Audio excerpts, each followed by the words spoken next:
आज आपण मांडवगण फराटा येथे आपला जनआवाजच्या माध्यमातून बाजारतळावरील लाईटची व्यवस्था याबाबत आपण देखरेख करत आहोत।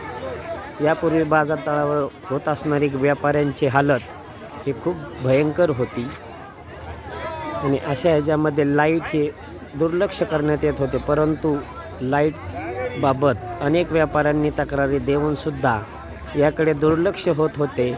तरी याबाबत मात्र या बाजारचा निलाव घेणारे श्री गोरख शितोळे यांच्या माध्यमातून व्यापारी हितार्थ दखल घेतल्याबद्दल व्यवस्थित लाईट ही पुन्हा सुरू करण्यात आलेली असून त्याबद्दल अनेक व्यापाऱ्यांनी आपल्या प्रतिक्रिया व समाधान व्यक्त केले। आपला जनआवाजसाठी औदुंबर फटाले। लाईटचं काय आपल्या लाईट कशी काय आता सध्या? हो आता आहे, समाधानकारक आहे। तुमच्या सहकार्यामुळे लाईट लागली आम्हाला। नक्की अजून एक बंद आहे, थोडी चालू करा फक्त। होईल दोन ना, light आहे, होईल बंद आहे, त्याला चालू होईल। करा, सहकार्य करा। अजून काय आपल्याला हवंय? अजून काय नाही, बस। आपल्या जनआवाजला प्रतिक्रिया दिल्याबद्दल धन्यवाद। धन्यवाद धन्यवाद।